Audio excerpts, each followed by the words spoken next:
Estuvimos mirando en la clase pasada la perspectiva de interpretación bíblica, que sería la inicial, es la que plantea que es necesario leer las escrituras desde una perspectiva eterna, y dimos bastantes argumentos al respecto.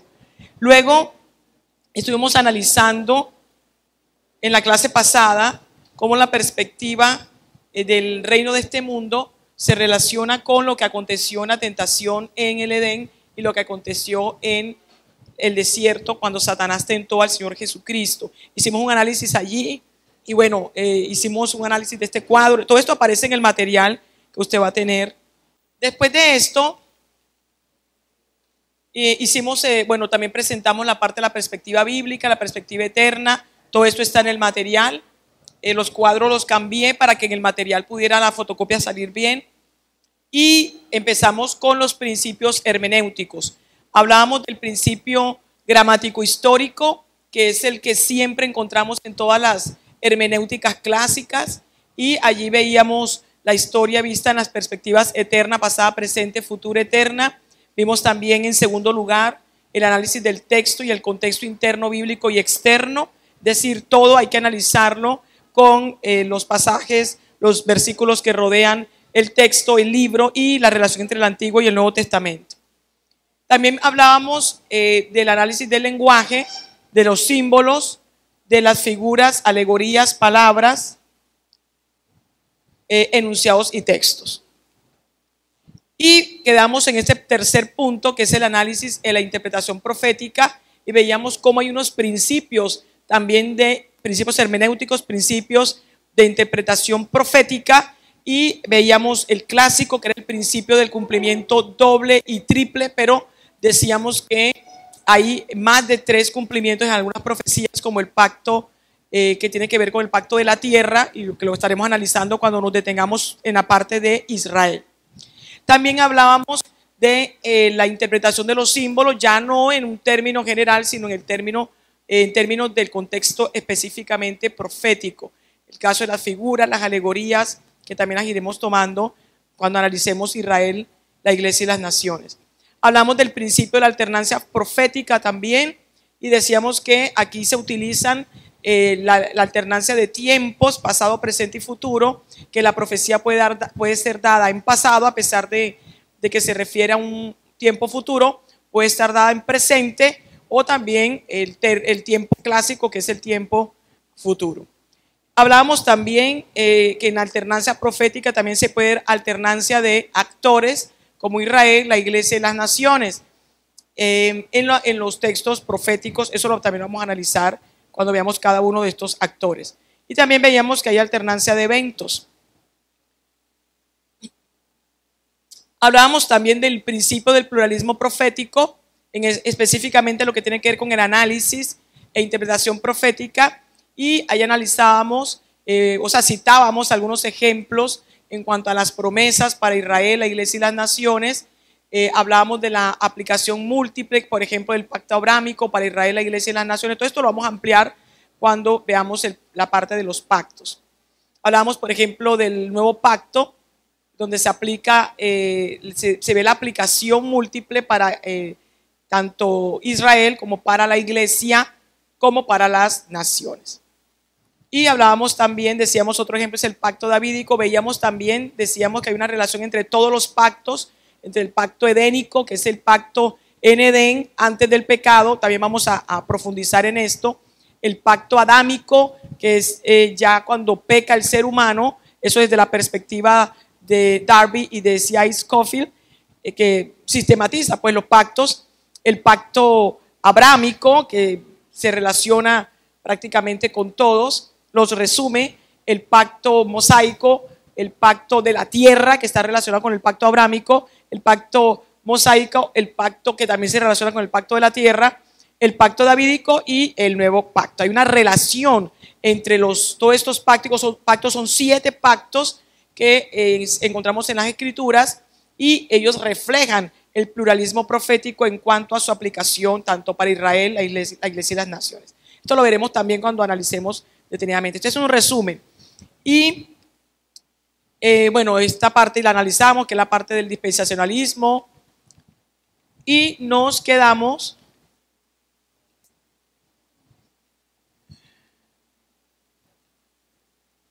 bien, ahí quedamos. Vamos a mirar un siguiente principio a partir de este resumen, que es el principio vicario. Así le hemos llamado.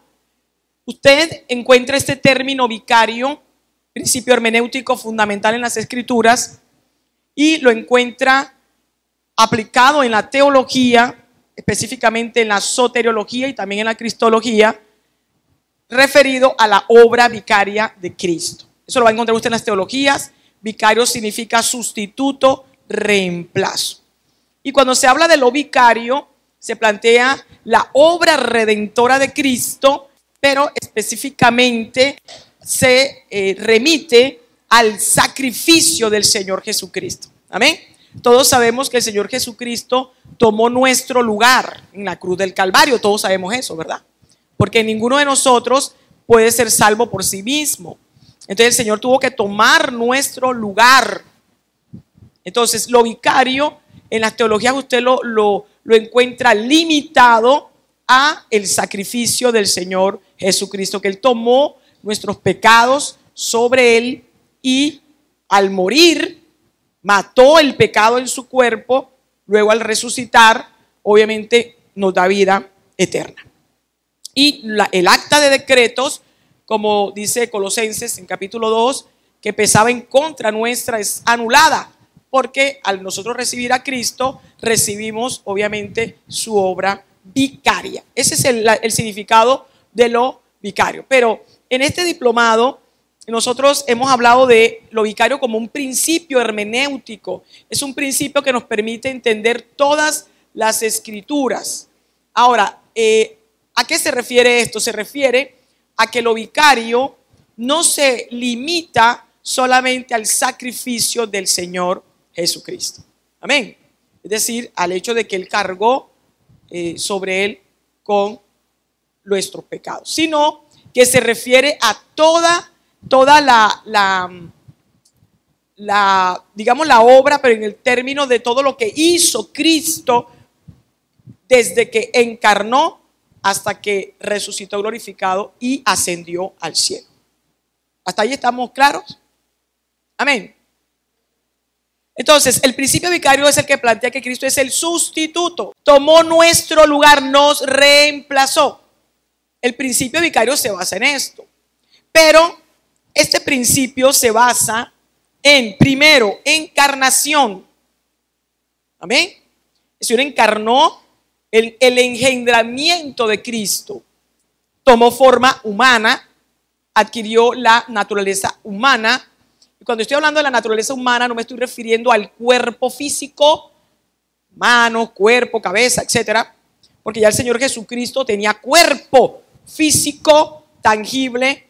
No era un espíritu en el sentido de espíritu de un aire o algo que no se pueda palpar, o alguien que no esté materializado. Si yo estaba materializado.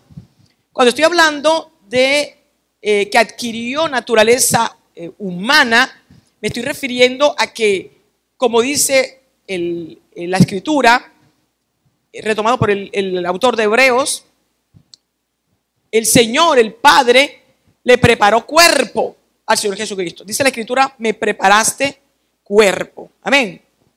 Ahora, cuando estamos hablando de preparaste cuerpo, no nos estamos refiriendo al cuerpo, porque si yo ya tenía cuerpo, ¿cuántos dicen amén a eso? Amén. Nos estamos refiriendo al cuerpo de debilidad, de humillación. Amén. A semejanza del cuerpo nuestro. ¿Usted me está siguiendo? El Señor adquirió un cuerpo de debilidad. Entonces, el principio vicario inicia en el engendramiento de Cristo o encarnación del Señor Jesucristo. Y vamos a mirar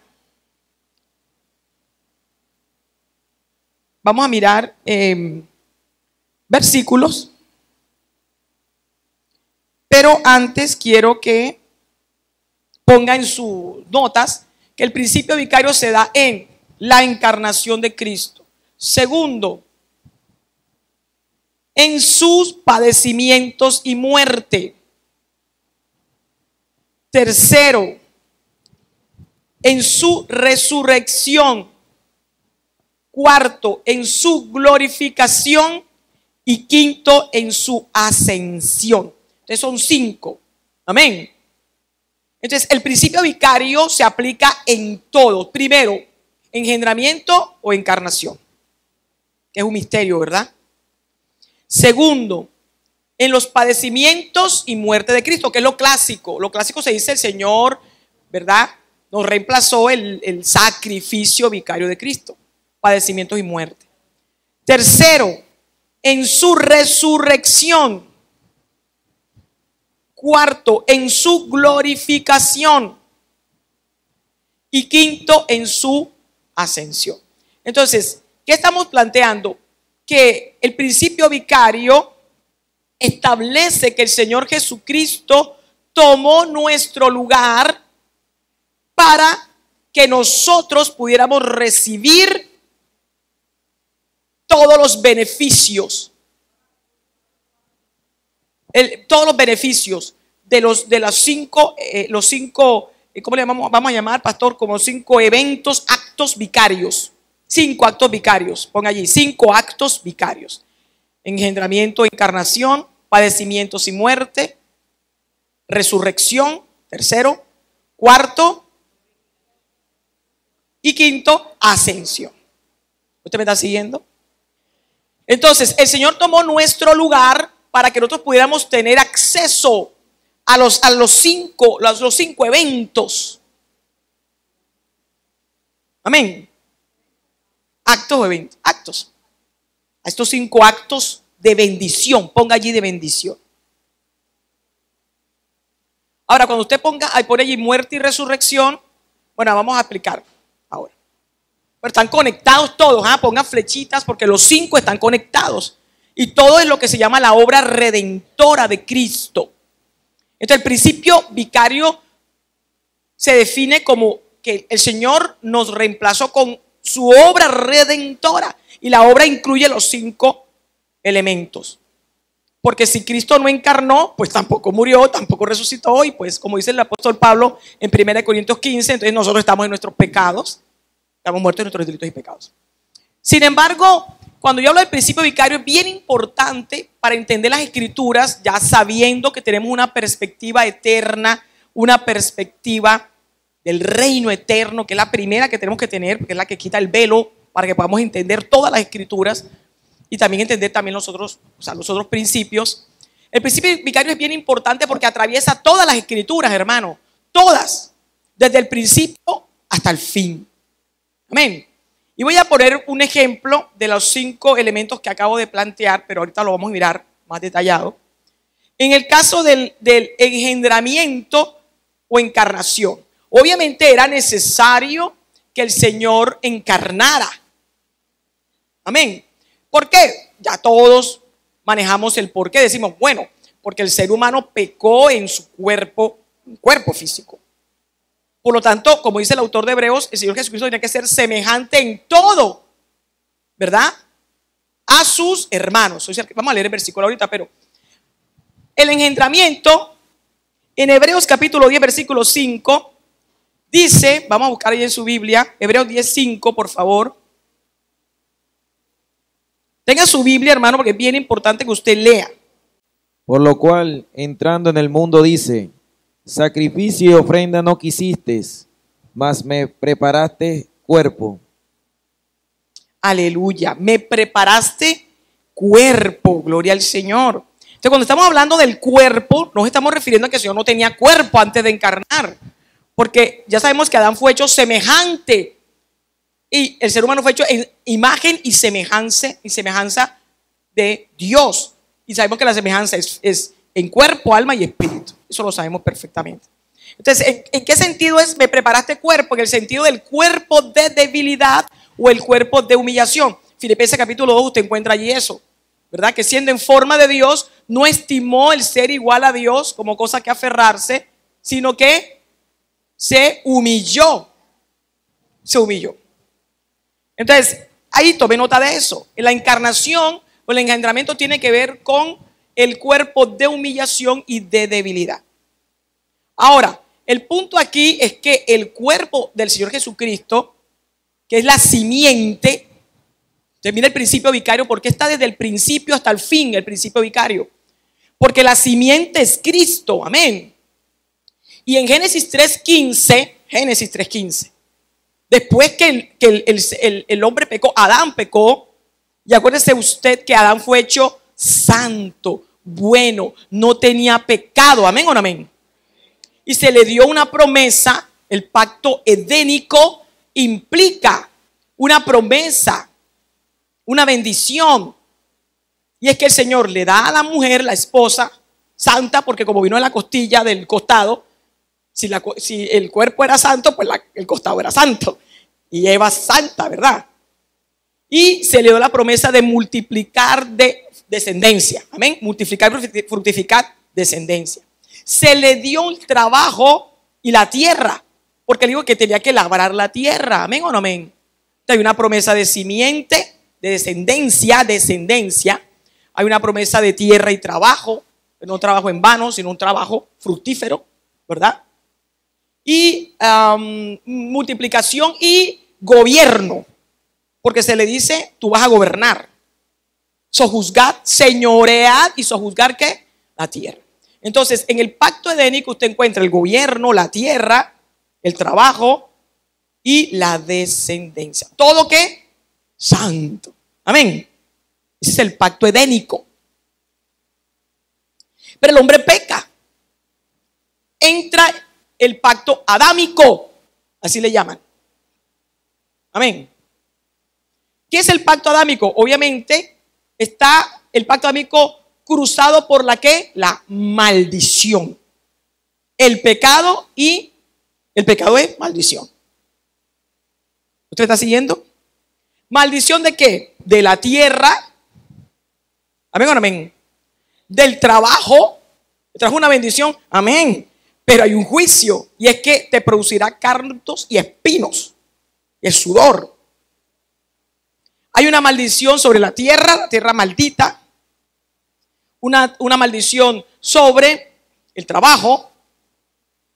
Trabajaría desde ahí en adelante. Entraría el trabajo en vano. ¿Usted me está siguiendo? ¿Por qué el trabajo en vano? Porque es un trabajo para corrupción, para lo corruptible. Porque la tierra entró en el sistema de lo corruptible, entró en el sistema de la maldición por causa del pecado, en el sistema de la muerte.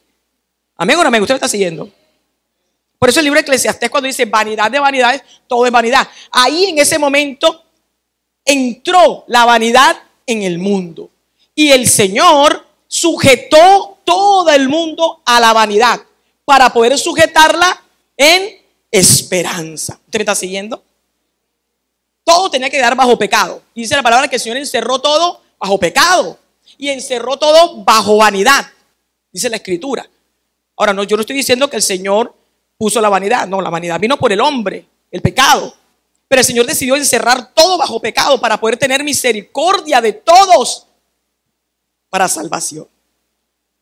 Por eso es que Pablo se maravilla en Romanos capítulo 11 dice, insondables, maravillosa la obra del Señor. Gloria al Señor. Entonces usted encuentra la maldición, ¿verdad? Ya dijimos, la tierra, el trabajo, la descendencia. Toda la descendencia de Adán es pecaminosa. O sea que nace en ¿qué? En maldición. ¿Me está siguiendo? ¿Qué me falta? El gobierno, amén. ¿Qué pasó con el gobierno? ¿Quién lo agarró?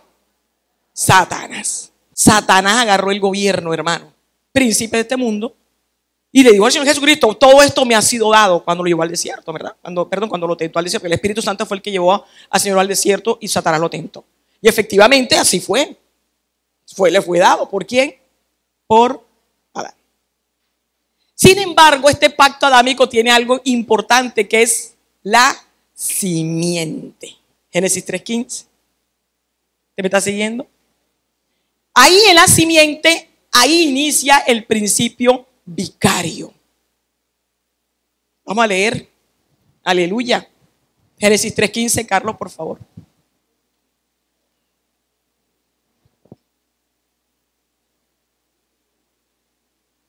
Y pondré enemistad entre ti y la mujer, y entre tu simiente y la simiente suya. Esta te herirá en la cabeza y tú le herirás en el calcañar. Aleluya. Amén. Qué importante. Mire que ¿qué hay ahí? Hay una bendición. ¿Usted me está siguiendo? Hay una bendición.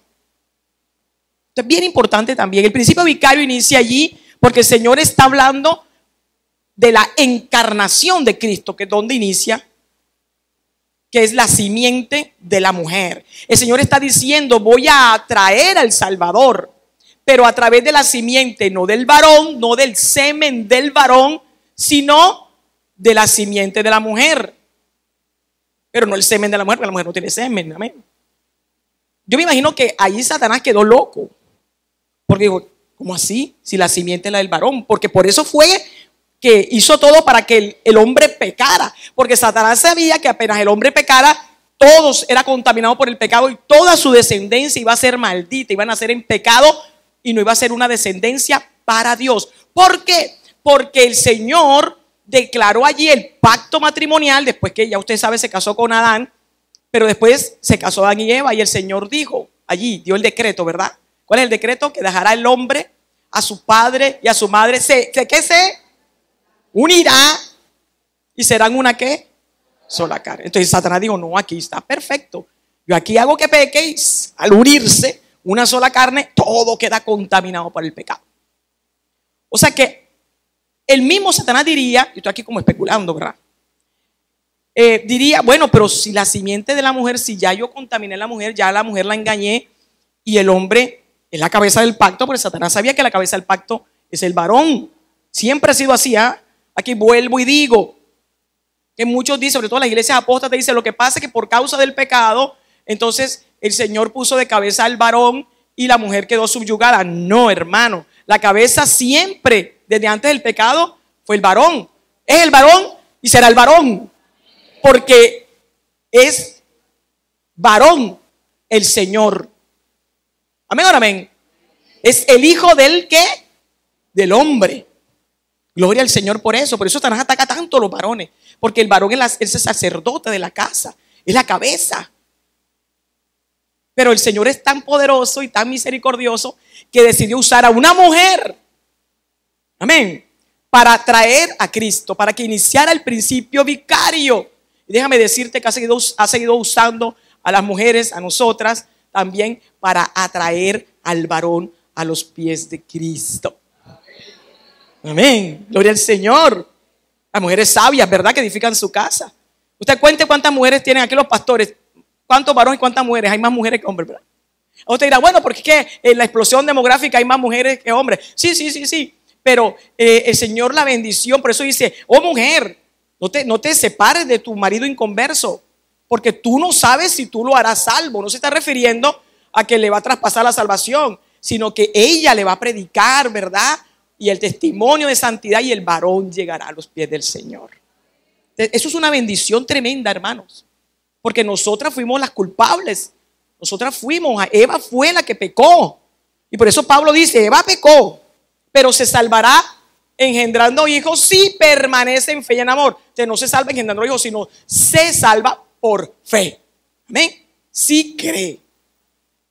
Entonces, eso es una gran bendición. Pero Satanás dijo, pero ¿cómo así? Si la mujer está en pecado, ya Adán, todo se dañó, pero el Señor instituyó una bendición. Yo quiero decirle, hermano, que el Satanás todo lo corrompe, ¿verdad? El nuevo pacto lo ha usado para hablar de los pactos con dinero, pisoteando la sangre de Cristo, usando el pacto del Señor que es santo, para hablar de los pactos con dinero, blasfemia, inmundicia. Ha usado el sello del Espíritu Santo. Dice, tiene que sellar la palabra con dinero, el sello del Espíritu Santo. Mírenle a Satanás cómo hace, inmundicia. Y también Satanás ha usado, ¿verdad? Usa a la mujer también para poder atraer en las sectas a los varones, los testigos de Jehová, los mormones. Usan a las mujeres para poder atraer al varón. Van y les predican a los hombres. Pero el Señor decidió hacer algo poderoso, y es usar a la mujer para poder traer al Señor Jesucristo. ¿Usted me está siguiendo?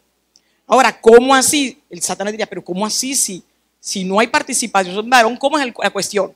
Entonces vamos a Lucas capítulo 1. Ya miramos Génesis 3:15, ¿verdad? La simiente. El método del Señor es, como todo está maldito, la tierra está maldita, el hombre está maldito, la descendencia es maldita, todo está maldito, porque todo está cubierto por el pecado es maldición. Entonces el Señor usa un método y es bendición. Y las iglesias apóstatas han usado el nuevo pacto del Señor para pisotearlo. El sello del Espíritu Santo, hablando de sellar la palabra, ha usado el sembrar la palabra del Señor, ¿verdad? Porque la palabra es la que se siembra. El Salvador, dice, el sembrador salió a sembrar. Entonces habla de la siembra, que es la plata. Mire cómo todo lo corrompe Satanás. Y ha usado la palabra bendición también para corromperla, porque dice que la bendición es lo material. ¿Quién dijo que lo corruptible es bendición? Pregunto. ¿Quién dijo que lo corruptible, lo que se daña, lo que se rompe, lo que se acaba y lo que incluso lleva a que el ser humano se apegue a esta tierra y se vuelva altivo y vanidoso y codicioso y se le levanten todas las obras de la carne?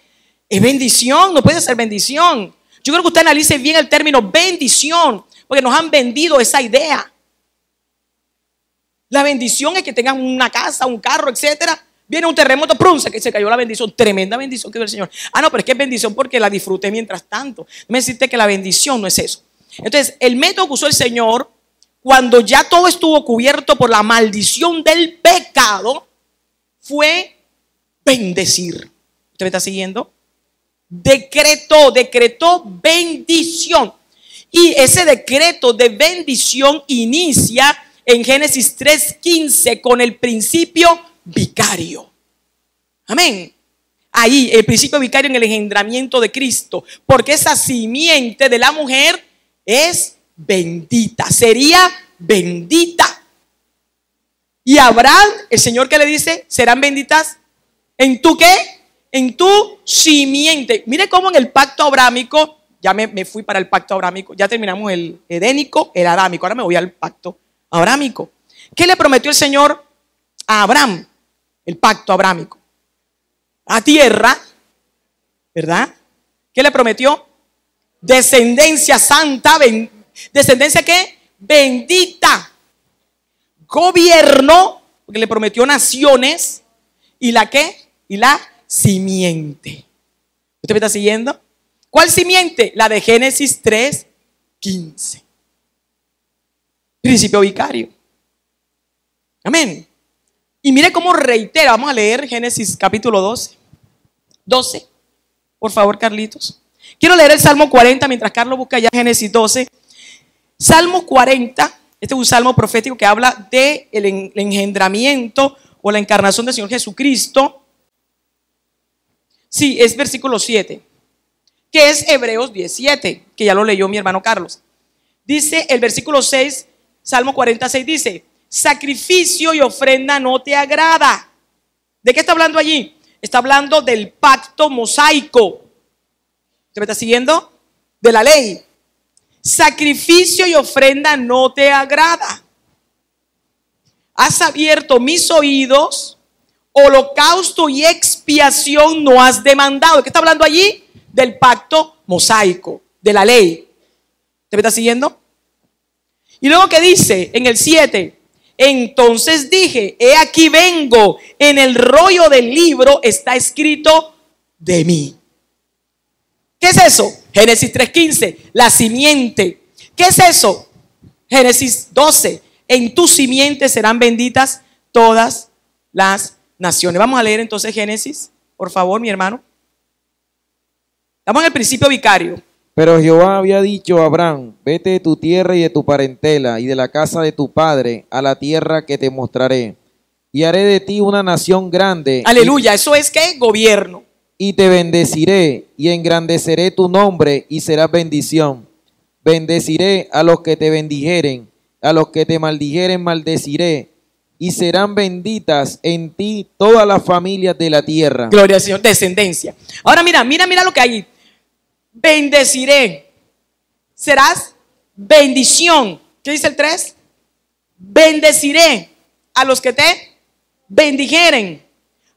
Y luego dice benditas. ¿Cuántas veces aparece la palabra bendición? 5 veces. Entonces el Señor decidió decretar bendición, pero no el decreto bendición de los apóstatas endemoniados. No, mi hermano. ¿Por qué? Miren lo que dice. Dice el 3. Bendeciré a los que te bendijeren y a los que te maldijeren, ¿qué? Maldeciré. Entonces, ¿por qué el Señor decretó bendición en Génesis 3:15? La simiente es bendita. Porque las dice tu simiente, ¿verdad? Aplastará en la cabeza a Satanás, profetizando la victoria del Señor Jesucristo. Ahí en Génesis 3:15 está todo. Está el engendramiento, padecimientos y muerte. Amén. Resurrección, glorificación, está todo. En 3:15 están los cinco eventos están ahí en el Génesis 3:15. ¿Por qué? ¿Cuál es la victoria del Señor Jesucristo? Claro, encarnar primero, obviamente, lo que no esperaba Satanás. Segundo, morir, padecer y morir. Pero la victoria es la resurrección, porque sacó la vida en favor nuestro. Amén. Pero la resurrección de Cristo, los 3 estadios, resurrección, hermano, miren. ¿Qué sigue? Glorificación y a eso se le llama en teología la exaltación de Cristo, así se llama. ¿Cuál es la exaltación de Cristo? Resurrección y ascensión. Eso está en Filipenses 2. ¿Qué dice allí? Vamos a leer en Filipenses 2. Después nos devolvemos. Filipenses 2. Haya pues en vosotros este sentir que hubo también en Cristo Jesús, el cual siendo en forma de Dios, no estimó el ser igual a Dios como cosa que aferrarse, sino que se despojó a sí mismo, tomando forma de siervo. Ahí está, encarnación o engendramiento. Amén. Me preparaste cuerpo, pero ¿cuerpo de qué? De debilidad, de siervo. Amén, sigue. Hecho semejante a los hombres. Semejante a los hombres. O sea, cuerpo semejante, pero no semejante en términos físicos, sino en debilidad. Bien. Y estando en la condición de hombre, se humilló a sí mismo, haciéndose obediente hasta la muerte. Y padecimientos y muerte, 2. Ajá. Por lo cual Dios también le exaltó a lo sumo. Exaltación. Y le dio un nombre que es sobre todo nombre, para que en el nombre de Jesús se doble toda rodilla de lo que está en los cielos y en la tierra y debajo de la tierra, y toda lengua confiese que Jesucristo es el Señor, para la gloria de Dios Padre. Gloria al Señor. También ahí está la exaltación, que es resurrección, glorificación y ascensión de Cristo. Bien. Entonces, en Génesis 3:15, cuando dice allí, te herirá en el calcañar, tú le herirás ¿en dónde? En la cabeza. ¿Y él te herirá en qué? En el calcañar, que se refiere obviamente al padecimiento y muerte de Cristo. Pero herir en la cabeza a Satanás es vencerlo. Vencerlo como hombre. El Señor venció a Satanás como hombre. Amén. Como hombre lo venció, no como Dios. Porque como Dios, pues para que encarnó, de allá le manda un rayo a Satanás y lo manda al lago de fuego enseguida, ¿verdad que sí? Amén. Él es todopoderoso. ¿Qué necesidad tiene que venir a encarnar aquí, humillarse y todo para nada? Esa es la parte que hay que entender bien y le hemos dicho en este diplomado. El Señor vino, encarnó y todo, pero por el principio vicario. El Señor lo tenía todo, lo tiene todo. Dijimos aquí, el Señor es que es Dios. La vez pasada hablábamos del Salmo 2, donde dice allí, ¿verdad? Pídeme y te daré por herencia a las naciones. Entonces pareciera que estuviera diciendo que el Señor Jesucristo heredó todo después de haberse encarnado. No, porque el Señor Jesucristo cuando se encargó no perdió nada, porque nunca dejó de ser Dios. Siempre fue Dios, ha sido Dios y lo será eternamente. Pero entonces usted entiende esto cuando lee el versículo anterior. Vamos a leer el Salmo 2 otra vez, porque estamos en la parte del engendramiento o encarnación de Cristo. El Salmo 2 nos habla de eso. Vamos al Salmo 2. Dice allí: pero yo he puesto mi rey sobre Sión, mi santo monte. Mire cómo dice, yo he puesto.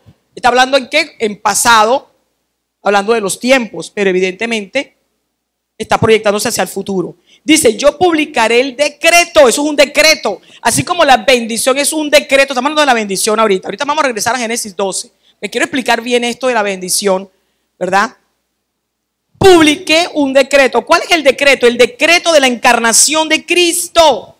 El Padre publicó un decreto, versículo 7, del engendramiento, encarnación de Cristo, donde comienza el principio vicario, que es en la encarnación. Pero desde el punto de vista bíblico, yo le estoy diciendo que el principio vicario atraviesa todas las escrituras y lo vemos que inicia en Génesis 3:15, desde el punto de vista ya de las escrituras, de los versículos.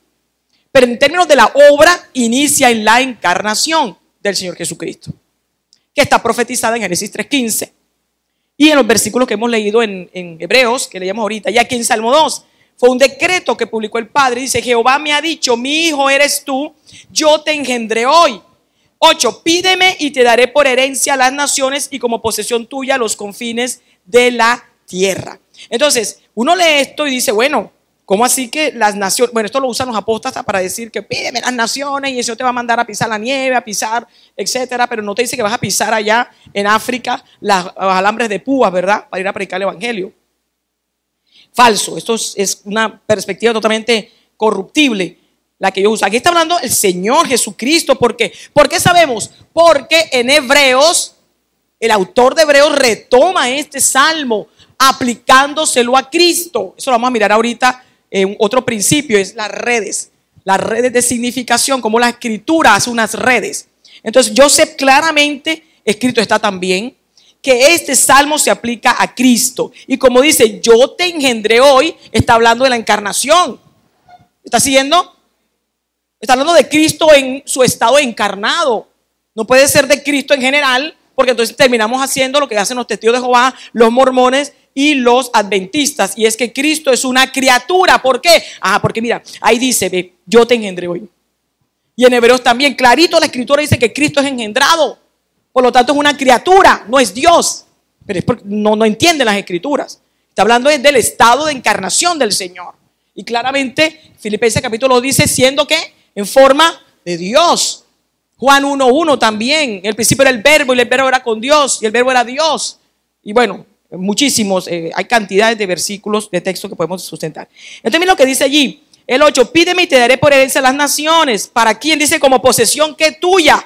Cristo no tenía las naciones. Si Él es Dios, Él es dueño del universo, mi hermano. Amén o no amén. Y se encarnó y siguió siendo Dios. ¿Le pertenecía o no le pertenecían las naciones? El universo completo. Todo es mío. Mía es la tierra y su plenitud. Yo soy el que ato las playas de la saco, dice allí la escritura. Entonces, ¿de qué se está hablando aquí? Del principio vicario en lo que respecta a la primera parte, que es el engendramiento. El Señor Jesucristo tomó nuestro lugar para que nosotros pudiéramos heredar las naciones. En este tiempo, no. Además, ¿quién quiere heredar las naciones ahora? La de Putin, la de Venezuela. ¿Quién quiere la de Venezuela? O sea, nadie, ¿verdad? No, yo quiero la de Estados Unidos, menos. Tú dices la furrusca que los republicanos contra los demócratas y se insultan y se dicen barbaridades. Dime qué nación quiere heredar a alguien en este tiempo postdiluviano, en esta tierra postdiluviana. Nadie, hermano. ¿Verdad que no? Son las naciones en el reino eterno, hermano. Ahora, te pregunto, ¿son las naciones del milenio? ¿Quién quiere heredar las naciones en el milenio? Nadie. Porque apenas Satanás lo suelten, ¿qué van a hacer las naciones? A irse en contra del Señor Jesucristo. Yo quiero que tú medites bien, porque es que el Señor nos está haciendo a leer las escrituras, hermano. ¿Y por qué? Porque ya estamos para irnos y tenemos que entenderlas bien para saber a qué nos ha llamado y cuál es la promesa a la que hemos sido llamados. Tú no empiezas a analizar las cosas y uno dice, oye, ¿verdad? Las naciones en el milenio, voy a heredar las naciones que van a ir en contra del Dios de gloria. No. Entonces el Señor te va a decir, pídeme para que heredes las naciones que se van a venir en contra mía después. No, el Señor no va a hacer eso. ¿Usted me está siguiendo? ¿Está entendiendo, hermano? El Señor le dijo a Abraham, y le reiteró con Isaac, y le reiteró con Jacob, que reyes saldrían de él. Te pregunto, si hablamos de los reyes de Israel, cuando el Señor le habló a Abraham, todo lo que le habló fue bendición, ¿o no? Amén, amén. Yo no creo que el Señor le vaya a decir a Abraham, mira, Abraham, te voy a dar reyes. Acab, que se va a casar con Jezabel. Nada más haga la lista. Todos los reyes de Israel, después de Salomón, impíos. Todos. Cuéntelos cuántos reyes hay. Un montón. Todos se fueron al infierno y todos fueron impíos y adoraron a Satanás. Entonces el Señor le dijo a Abraham, te voy a dar unos reyes que van a adorar a Satanás. Piensen en eso. Entonces, ¿a qué reyes se refería el Señor? A nosotros. Amén. Pero a otros también. Yo creo que usted medite bien. El Señor le dio un pacto a Abraham y lo que le dio fue, te voy a dar una descendencia. Sí, amén. Cuente la descendencia de Israel, hermano. Hay más en el infierno que en la presencia del Señor, ¿verdad? Amén o no amén. Toda la descendencia de Abraham que salió de Egipto pereció en el desierto y se fueron al infierno. Solamente Caleb y Josué se salvó. Amén o no amén. Y los hijos, que es la segunda generación. Pero de esos hijos que introdujo Josué allá, hermano, entraron ahí al pueblo, a la tierra de Canaán, y allí se posesionaron allí, pero empezaron a juntarse con los pueblos alrededor, mirando para Canaán, mirando a las cananitas, mirando a las madianitas. Y después se murió Josué. ¿Y qué dijo Josué? Lo mismo que dijo Moisés en Deuteronomio capítulo 33, si no estoy mal, al final, el último capítulo de Deuteronomio, 32, 33. De 32. El Señor ahí a través de Moisés dijo, yo sé que después que yo me muera te vas a corromper y vas a hacer esto. Usted lea eso es terrible, hermano. Pero ¿qué hizo? Vamos allí. ¿Qué hizo después Moisés? Deuteronomio 32. La descendencia que el Señor, eso lo vamos a mirar después más adelante, pero la descendencia y los reyes que el Señor le prometió a Abraham no son los reyes impíos. Ahora, pero además de eso, los reyes gentiles. Dime un rey gentil bueno, si hablamos de reyes en términos de gobernantes. Mire toda la historia de la humanidad, hermano. Todos son impíos, todos los presidentes, los reyes, etcétera. Los primeros ministros, todos impíos, gobernando para Satanás, introduciendo toda la adoración a Satanás. Y ahora mire los reyes en este tiempo, todos son impíos, asesinos. Envenenan y después dicen, yo no sé qué le pasó en la cárcel. Era mi opositor, atentamente Putin, y se enfermó en la cárcel. ¿Qué le parece? Le dio una enfermedad, pero yo no sé, un veneno, hermano, en un perfume. Y el perfume envenena, la maldad. Entonces el Señor le prometió a Abraham eso, la multiplicación de la maldad en los gobiernos, en los reyes. Tremenda herencia, hermano. Vamos a Deuteronomio. Usted lee, estamos en el principio vicario, engendramiento, encarnación de Cristo, ya vimos que ahí se está hablando de la encarnación, del engendramiento de Cristo, porque Él tenía que encarnar como un hombre a semejanza en el cuerpo de debilidad y en la semejanza de pecado. Semejanza porque Él nunca pecó, pero cargó el pecado sobre su cuerpo para que pudiera padecer. Ahí cuando el Señor cargó el pecado en su cuerpo, ya empezó a padecer. Amén. Aunque antes, desde que encarnó, padeció, porque el cuerpo de debilidad es padecimiento, hermano.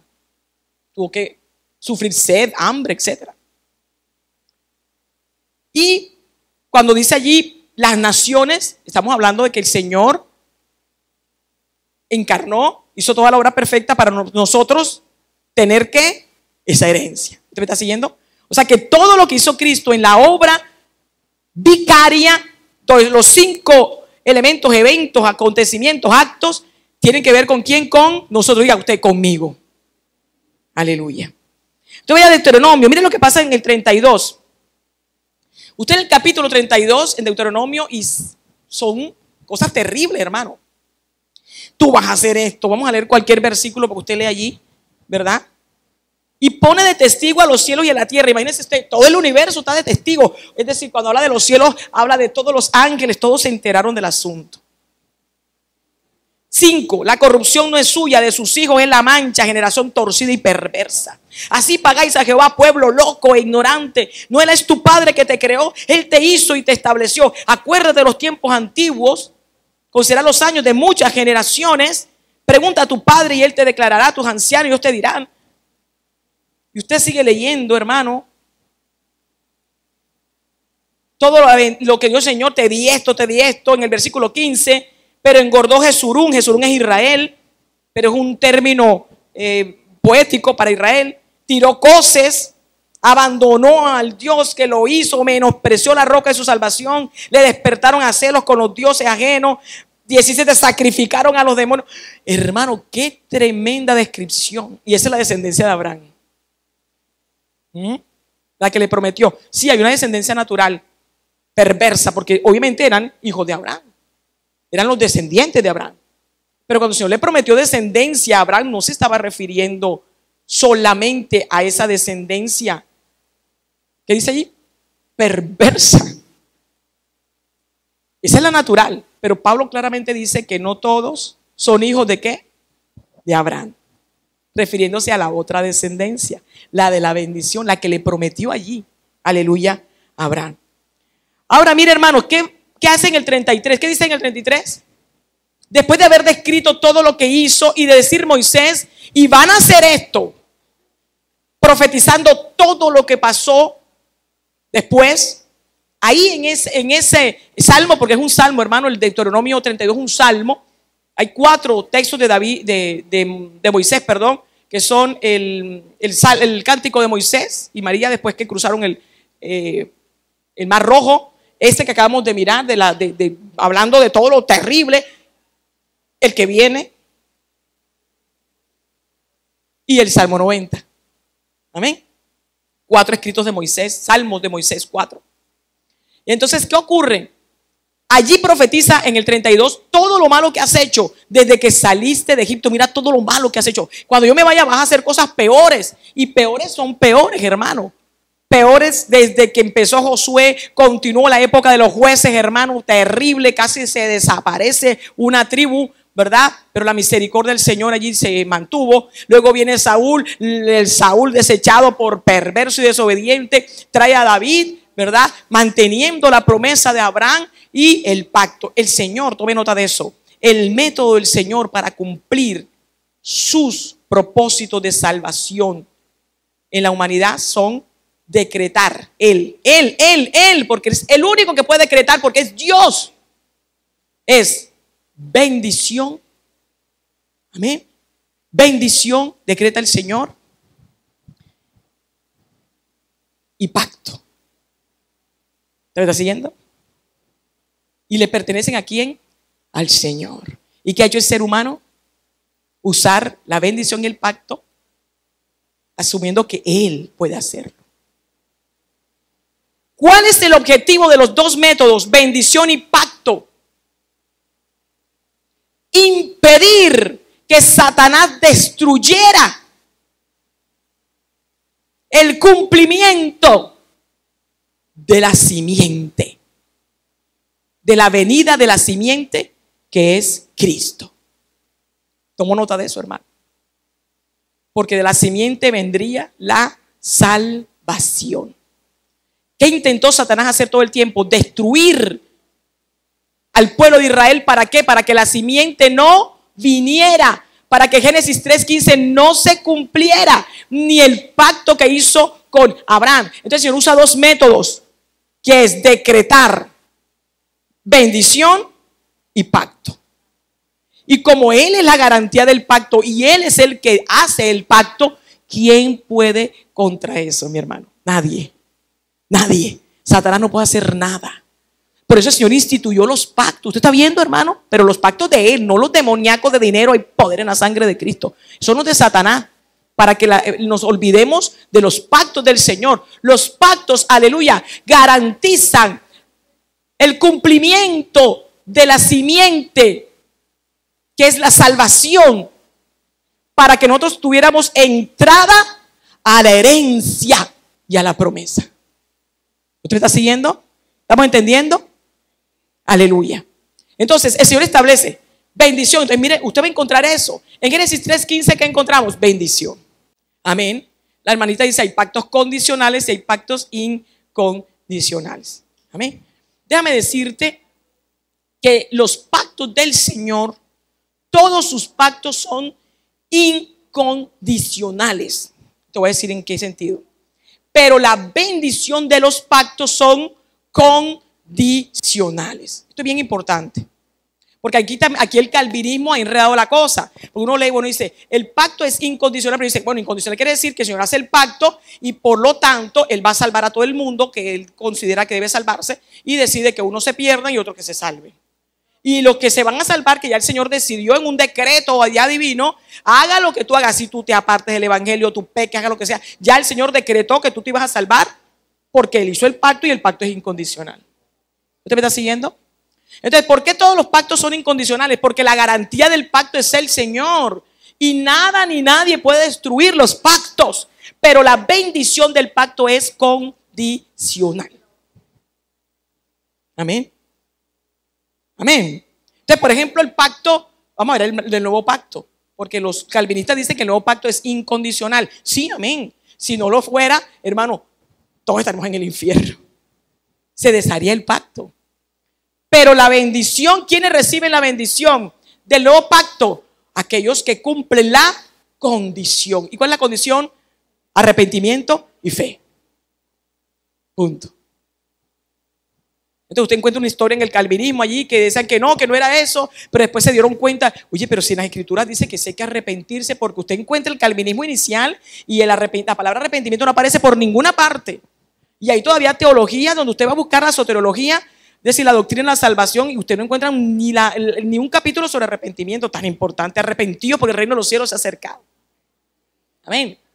Pero después dijeron, bueno, sí, lo que pasa es que los que el Señor ya decidió que se iban a salvar, tienen que arrepentirse y tener fe en Cristo. ¿Para qué? Si ya el Señor decidió que lo iba a salvar. Ya usted, el calvinismo, ya usted sabe que eso no funciona. Salvo, siempre salvo, eso no existe. Eso no existe.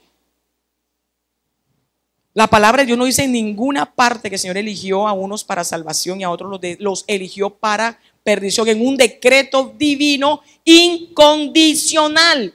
El pacto sí es incondicional porque el Señor decide traer la simiente. Cumplió el pacto, cumplió la simiente, aleluya. Y Él en su omnisciencia y en su presciencia, Él ya sabe quiénes van a ser salvos y ya están inscritos en el libro de la vida. Desde antes de la fundación del mundo, dice. Desde el principio de la fundación del mundo, dice el libro de Apocalipsis. ¿Usted me está siguiendo? Pero es condicional. El pacto de la tierra es condicional.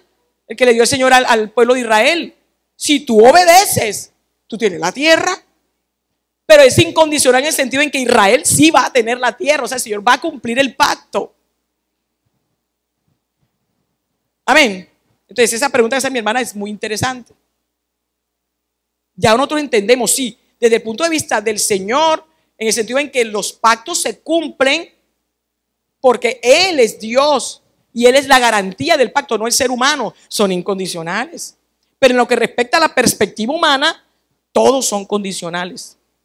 Todos. Porque el que recibe la bendición del pacto debe cumplir condiciones. El pacto edénico, ¿cuál es la condición? ¿Cuál era la del pacto edénico? O sea, en el paraíso antes del pecado. La obediencia, no comer del árbol. No cumplió la condición, ¿qué pasó? Perdió la bendición. Pero se deshizo el pacto. No. Porque si no, el Señor hubiera acabado a Adán y Eva y no existiera humanidad. El Señor había decidido que la humanidad estuviera. Entonces está el pacto adámico. Y en el pacto adámico encontramos la bendición en medio de toda esa maldición que es la simiente. Entonces regresemos a Deuteronomio, que después de ese 32, donde hace una descripción. Moisés habla de ese tiempo, después del tiempo de Josué. Profetiza el tiempo de los jueces, profetiza el tiempo de los reyes, hermano, y profetiza, vamos a regresar al 32, todo, hermano, tremendo. Profetiza después la suspensión del programa de Israel y el inicio del programa de la iglesia. Ahí. Porque la iglesia está escrita en el Antiguo Testamento, vamos a ver más adelante eso, pero no fue revelada. ¿Usted me está siguiendo? No fue revelada. Entonces mire allí, ¿qué profetizó aquí? Describió lo que había pasado, pero profetizó lo que iban a hacer después que se muriera Moisés. Profetizó lo que iba a pasar después con Josué, lo que pasó en los jueces, lo que pasó en los reyes y lo que pasó durante todo eso, ese periodo de los reyes hasta la primera venida de Cristo. Y cómo el Señor suspende el programa de Israel para iniciar el programa de la iglesia. ¿Dónde está eso? Vaya ahí a Deuteronomio 32, 21. ¿Qué dice ahí? Ellos, Israel, me movieron a celos con lo que no es Dios. Toda la idolatría de Israel, siguió idolatría de Israel. Cuando Josué, el último discurso que da Josué, que le dice, quita a los dioses y decide a quién le sirves, o a los dioses de tus padres, o al Dios vivo, pero yo y mi casa serviremos a Jehová. Después el periodo de los jueces, lea usted los jueces, terrible. Se apartaron y el Señor los enemigos los levantaba. 30 años de cautividad, 40 años de cautividad, los filisteos, los madianitas y bueno. Luego vienen los reyes, bajo todo ese yugo de los que estaban alrededor, los mismos del Tiro, los que están en Hezbolá arriba, en Tiro y Sidón, que es Líbano, los Hezbolá, igualito, hermano. Israel está en la misma situación, rodeado de los mismos enemigos. Está rodeado de Tiro y Sidón en el Líbano. ¿Cuántos leyeron hace poco, en esta semana, que Israel atacó el Líbano? Ya el Salmo 83 está muy cerca, hermano. Todos los asirios, que es la parte de Siria e Irak, los asirios, que era el imperio asirio, está ahí. Siria bombardeó Israel 2 veces, ayer y creo que hoy, o anteayer, bombardeó también con los drones suicidas. ¿Cuántos leyeron eso? Hay que leer la noticia, hermano. Por el lado de Jordania, Amón, Moab y Amnón, Edom, Moab y Amón, ahí todo que es Jordania, enemigos. Hace poco, ¿qué pasó la noticia? El parlamento jordano se reunió para revisar el pacto de paz que tienen con Israel. Ese pacto lo van a romper, obvio. Los agarenos abajo, Egipto, los mismos enemigos. Y usted lee el libro de los jueces y es lo mismo. Los filisteos en Gaza, que es Hamas, la yihad islámica, son los mismos, sino que ahora tienen otros nombres. Amén. Bien, Moisés profetiza eso y profetizó después todo, la rebelión hasta la venida de Silo. Porque ¿quién profetizó que vendrá Silo? S-I-L-O-H. ¿Quién es Silo? Jesucristo. Saldrá estrella de ¿qué? De Jacob. Hasta que venga Silo. Eso lo miraremos más adelante. Y toda la parte de cómo está la iglesia en el Antiguo Testamento, cómo fue escrita allí, profetizada, la vamos a ver. Y miren lo que dice allí 21. Ellos me movieron a celos con lo que no es Dios. Me provocaron a ira con sus ídolos. Yo también los moveré a celos con un pueblo que no es pueblo. Los provocaré a ira con una nación que insensata. ¿Quiénes son ellos? Nosotros. Ahí está profetizada la iglesia. ¿Está siguiendo? Amén. Gloria al Señor. Y usted sigue leyendo Deuteronomio 32, lee allí. Mire lo que dice en el 23. Lo amontonaré males sobre ellos, emplearé con ellos mis saetas. 22. Fuego se ha encendido en mi ira y arderá hasta las profundidades del Seol. Oh, qué tremendo. Devorará la tierra y su fruto y abrazará los fundamentos de montes. Todo esto es tribulación, hermano, tribulación.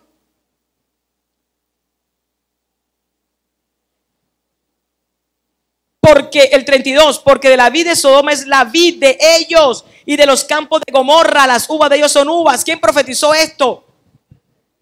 Ezequiel. Ezequiel dijo, tú eres Sodoma y tú eres Gomorra. Isaías, capítulo 1. Mire cómo Moisés, tremendo profeta Moisés. Por eso el Señor Jesucristo dijo, o sea, él mismo dijo, profeta les levantará. Y el Señor citó esta palabra. 35, mía es la venganza y la retribución. A su tiempo su pie resbalará, porque el día de su aflicción, el día de la angustia de Jacob está cercano y lo que le está preparado se apresura. Eso es tribulación, hermano. 7 años de tribulación. 36, porque Jehová juzgará a su pueblo. Y usted siga leyendo. Ahora, cuando usted lee todo esto, Y pasa el 33. ¿Qué dice allí en el 33, versículo 1? Esta es la que, la bendición con la cual bendijo Moisés, varón de Dios, a los hijos de Israel antes que muriese. Usted dice, pero ¿cómo así? Si antes le dijo que eran unos impíos, perversos, endemoniados, necio, loco. Y después en el 33, ¿qué dice? Bendice. ¿Por qué lo bendice? Porque si la bendición del Señor y los pactos de la promesa no hubiesen pesado sobre la cabeza del pueblo de Israel, hace rato que Satanás hubiera destruido todo. ¿Usted me está siguiendo? Gloria al Señor. Por eso fue que cuando Balaam, ¿qué pasó? Balaam fue a buscar a Balaam. Ve a maldecirme al pueblo este. Y Balaam lo que dijo fue bendición. Y dijo, ¿cómo va a maldecir lo que Jehová ha bendecido? Hermano, está en pie Israel por causa de los dos métodos del Señor: la bendición y los pactos. ¿Pero por qué? ¿Por Israel? No, hermano, por causa del cumplimiento de la venida de la simiente, que es Cristo, para que venido Cristo, ¿verdad?, entraran todos los gentiles a la herencia y a la promesa. Todos los gentiles. Pero en este momento solamente de los gentiles es la iglesia la que ha entrado. Falta que entre la plenitud de los gentiles. Todos los gentiles, todos, hermano. O sea que el Señor, aleluya, tomó pueblo, Israel, la iglesia y las naciones. Y seremos así por la eternidad: iglesia y naciones e Israel. Gloria al Señor. ¿Cuánto le dan la gloria al Señor por eso, hermano?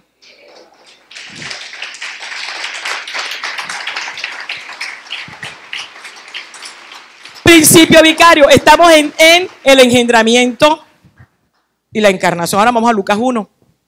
Ya vimos Salmo 2, ya vimos Génesis 12, la simiente, ya vimos Génesis 3:15, la simiente. Ahora vamos a Lucas 1, que es el cumplimiento de la simiente.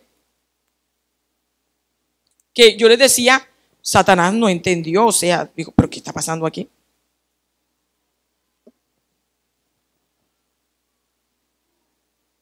Pero antes de ir a Lucas 1, discúlpeme, guarda y póngame un separador.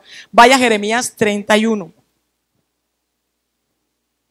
Estamos en la encarnación. Jeremías 31.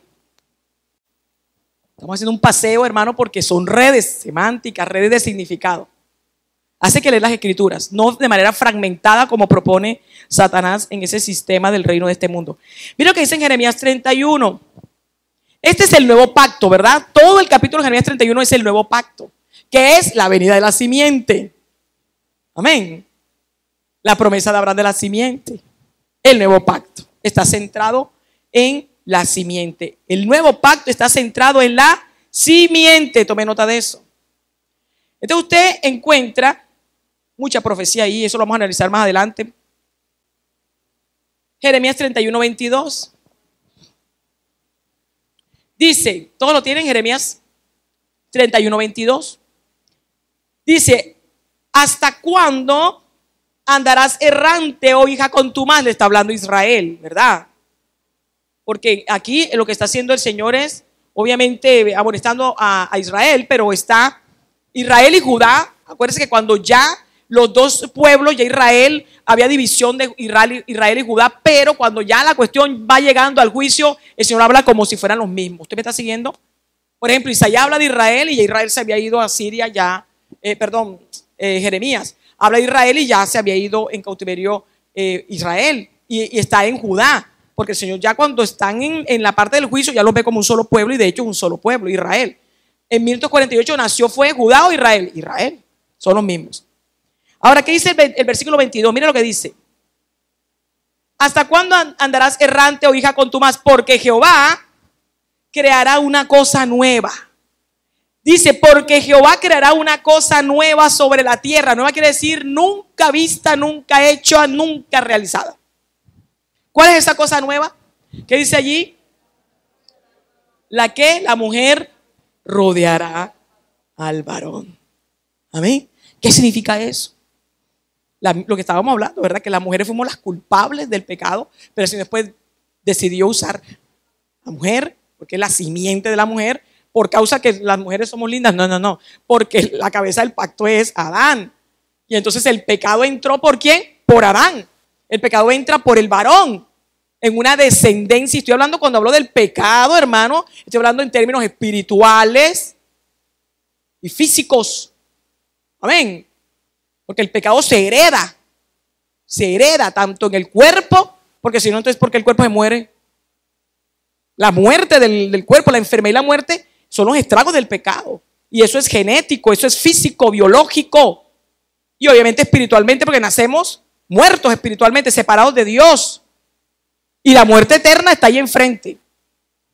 Pero el Señor puso la simiente para que pudiéramos no morir eternamente.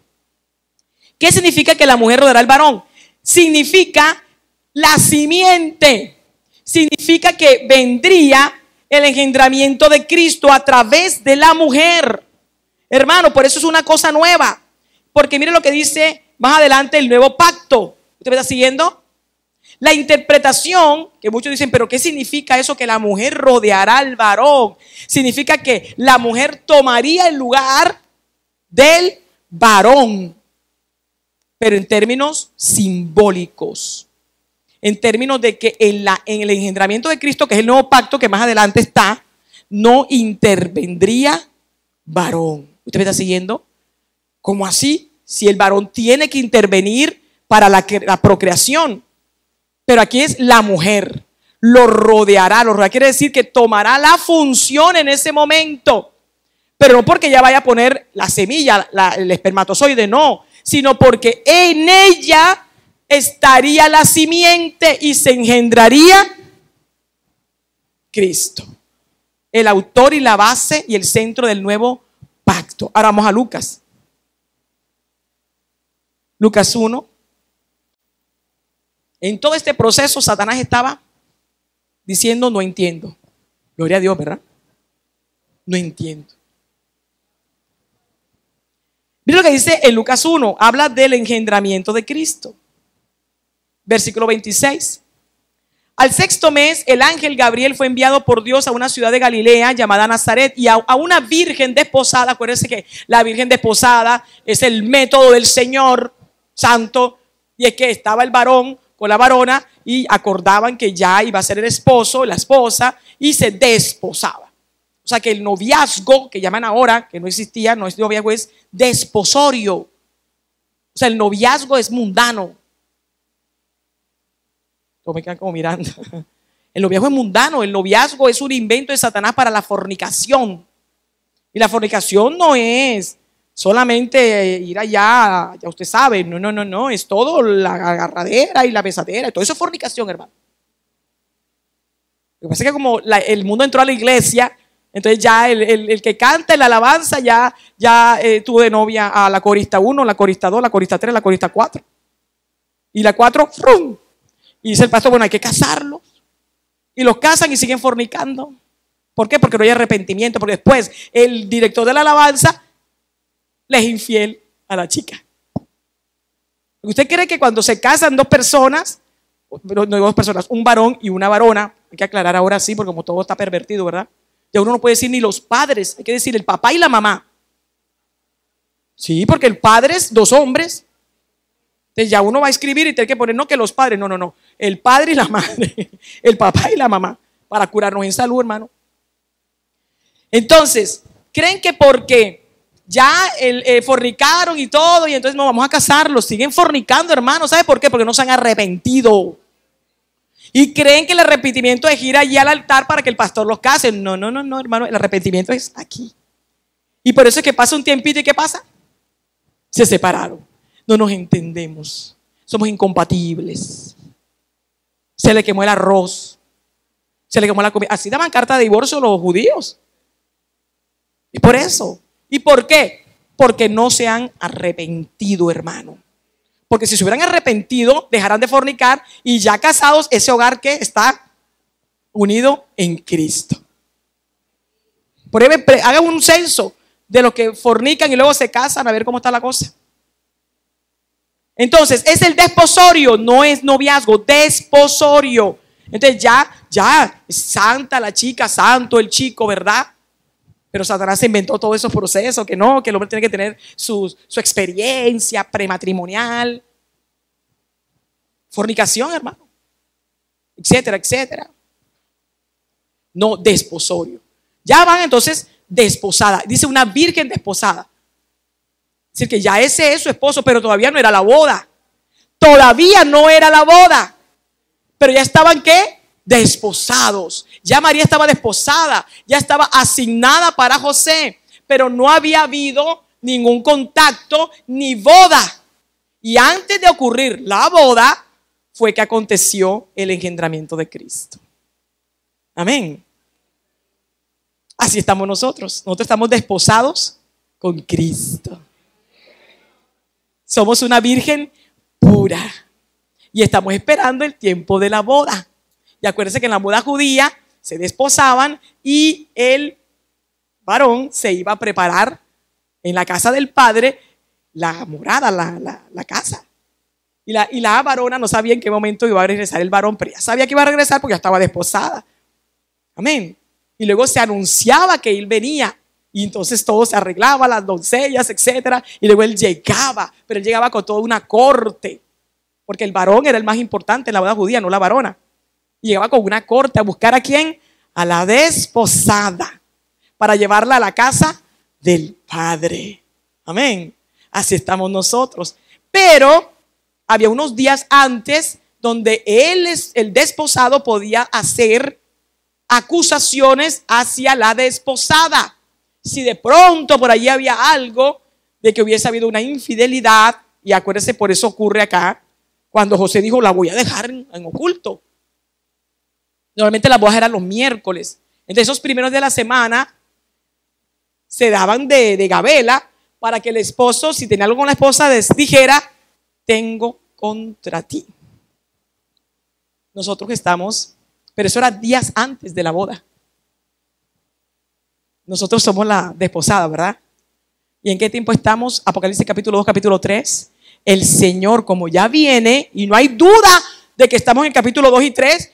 ¿Por qué sé yo eso? Porque mire nada más el estado de la iglesia, hermano. La Odisea, Pérgamo, Sardis, Éfeso primero, el primer amor.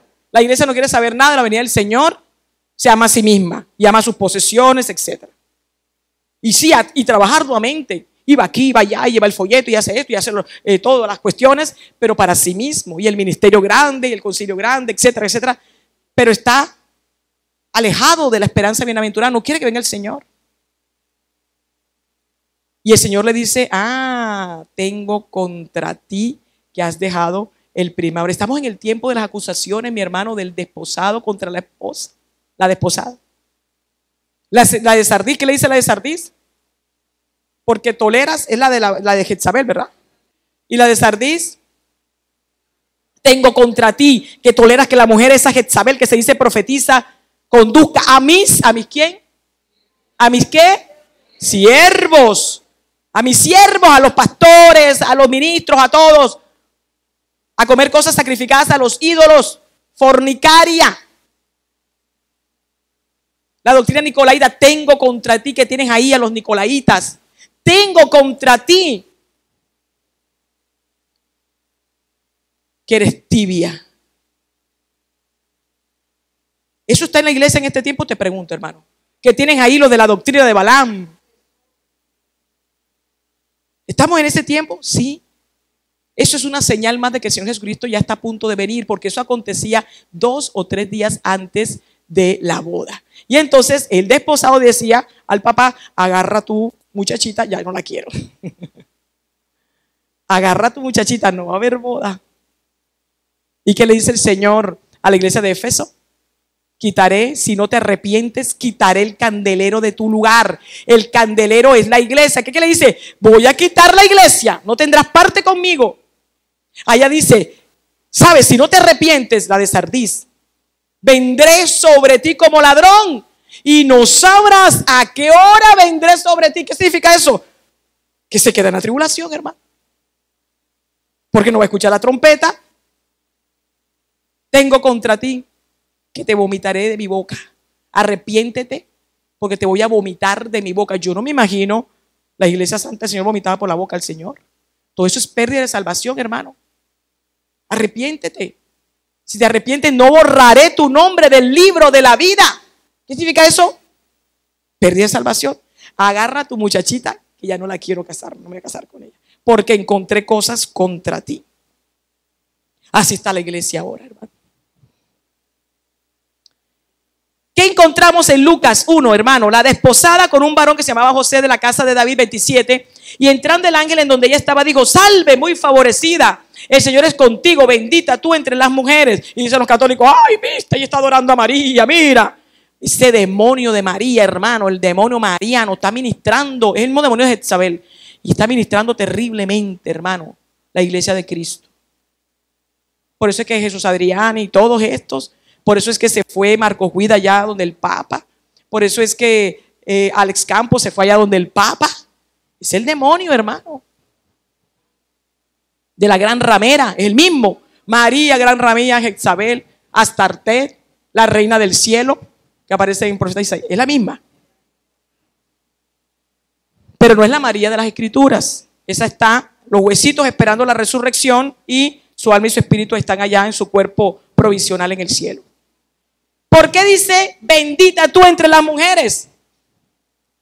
Porque ella traería ¿qué? La simiente. Aleluya.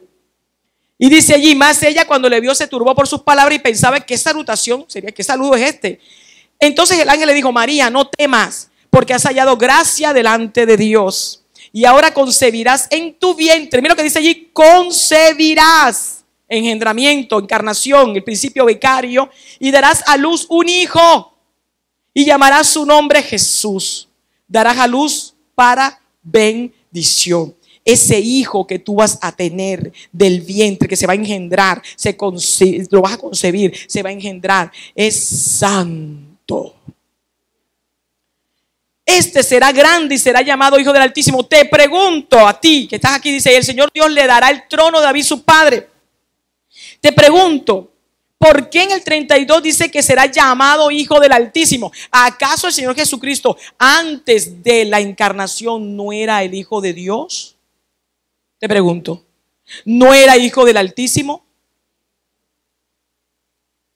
Porque dice allí entonces en futuro. ¿Qué dice allí? Será grande y será que será llamado Hijo del Altísimo. O sea que el Señor adquirió el título de Hijo de Dios, Hijo del Altísimo, después de la encarnación. No, porque la Trinidad es ¿qué? Padre, Hijo y Espíritu. ¿Tú no te has preguntado por qué dice eso allí? Por el principio vicario. Amén. Así como pídeme y te daré por herencia las naciones del Salmo 2. ¿Hacia quién está hablando? Hacia nosotros. ¿Y por causa de qué? En el versículo anterior, del engendramiento de Cristo. Aquí está hablando de que nosotros recibiríamos el título de Hijo de Dios, Juan 1:12, en Cristo, porque a los que le recibieron y creen en su nombre, Él les dio la potestad de ser hechos hijos del Altísimo, hijos de Dios. Este es el principio vicario. Y dice: y el Señor Dios le dará el trono de David su padre. Te pregunto, ¿el Señor Jesucristo heredó el trono de David después de encarnado o desde siempre, desde la eternidad? Aleluya, hasta la eternidad. Ya todo le pertenecía al Señor, y el trono de todos los tronos es del Señor. ¿Por qué dice que heredará el trono de David? Porque el Señor ha prometido para los otros, ¿qué ha prometido? Gobierno, trono. ¿Qué le dijo a los discípulos? Y vosotros os sentaréis ¿en qué? En 12 tronos, y juzgarás a las 12 tribus de Israel. ¿Y qué dice la promesa? Que nosotros vamos a sentar ¿qué? En el trono del Señor. Búscame el versículo. Usted me está entendiendo el principio vicario en la encarnación. Estamos hablando de la encarnación de Cristo. Porque toda la obra del Señor fue a favor de ¿qué? Del hombre. No a favor de Él, porque Él todo lo tiene. Ahí está el gran amor del Señor. ¿Qué es Apocalipsis? ¿Qué? Aleluya. Vamos a leer Apocalipsis. Gloria al Señor. 3. Al que venciere, le daré que se siente conmigo en mi ¿qué? En mi trono, así como yo he vencido y me he sentado con mi Padre en su trono. Ahora te pregunto, ¿cómo así que yo he vencido y me he sentado con mi Padre en su trono? O sea que el Señor heredó el trono del Padre después que encarnó y resucitó, murió y resucitó. No. Porque ¿qué dice el Salmo? Tu trono, oh Dios, es eterno y para siempre, desde el siglo hasta el siglo, tú eres Dios. ¿Usted no se ha preguntado eso? La Biblia no se contradice. Vamos a mirar más adelante el principio de la no contradicción. Si el trono le pertenecía ya al Señor desde antes, desde siempre y para siempre.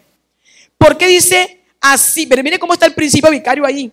¿Sí lo ve? Está lingüísticamente, dice, al que venciere, le daré que se siente conmigo en mi trono. ¿Qué dice allí? Así como yo he vencido. ¿Por qué? Y me he sentado con mi Padre en su trono. ¿Qué quiere decir el Señor ahí? Yo como hombre vencí para que tú como hombre en mí te sientes en el trono de mi Padre. Aleluya. ¿Cuánto la gloria al Señor por eso? Porque yo tomé tu lugar. Yo tomé tu lugar como hombre. Yo tomé tu lugar, aleluya. Cuando yo me encarné, yo tomé tu lugar para matar el pecado que te separaba de mí. Para darte la herencia de la tierra, de todo, de las naciones, del gobierno, todo lo que tenía Adán. A Adán le fue dado un cuerpo santo, aleluya. Una esposa santa. Hubo un matrimonio santo. Y el Señor le dijo, te voy a multiplicar, multiplícate en una descendencia santa. ¿Y cómo voy a hacer eso? ¿Cómo se va a hacer que haya una descendencia para Dios? Es decir, santa. Voy a decretar que se unan en una sola carne. Grande es este misterio, aleluya. Te voy a dar una tierra, esta tierra, este paraíso, y vas a trabajar, pero no en vano, sino para dar fruto. Y te voy a dar gobierno, señorea, sojuzga. Y todo lo perdió Adán. Pero el Señor dijo, yo, he aquí vengo, como está escrito en el rollo de mí. Me preparaste cuerpo para yo tomar tu lugar y devolverte todo. Gobierno, la tierra nueva, pero la nueva. Mire cómo Satanás ha pervertido todo. En esas telelluvias demoníacas de enlace de todo esto, dicen allí por ahí en este año, la maratónica demoníaca de enlace, porque todo lo que hay en enlace es el enlace del diablo, hermano. Es la apostasía. Ay, no hable así. Claro que sí tengo que hablar así, hermano. Porque de lo que manda al infierno, el que asesina alma, el que es homicida, hay que hablar y hay que denunciarlo, hermano, porque son almas que se van a ir al infierno engañadas. Y una conferencia, un señor ahí con una barba larga, ahí dice allí, porque iba a enseñar, porque el Señor te devuelve todo. Y escuche usted eso, para que vea. Te devuelve la plata, te devuelve todo, porque el diablo se robó esto, se robó otro. Nancy Amancio, la apóstata cantante demoníaca, ¿verdad? Se tiene que arrepentir. Sale allí que arrebato, le arrebato al diablo esto, le arrebato al diablo aquello. ¿Quién arrebata? ¿Sabe quién arrebató todo? Jesucristo. Pero no porque no le perteneciera a Jesucristo, el diablo no tiene nada, sino porque Adán entregó todo allí. Y el Señor, el segundo Adán, vino para devolvernos todo. Pero en este mundo caído, en esta tierra caída, en las naciones corrompidas, hermano, en descendencia maldita por el pecado, no, lo que da el Señor es bueno. ¿Sabe por qué es bueno? Porque es eterno. Descendencia santa, tierra santa, aleluya. Gobierno en naciones santas, cuerpo santo, glorificado, sin muerte, sin pecado. Nunca más se enfermará, nunca más, aleluya, morirá. Esa es la herencia del Señor, esa es la herencia eterna, hermano. No la herencia corruptible. Satanás no quiere que tú te enteres de cuál es la herencia que tiene el Señor. Y todo lo ha suplantado. Es el suplantador. Todo lo ha usurpado. Y hay un engaño.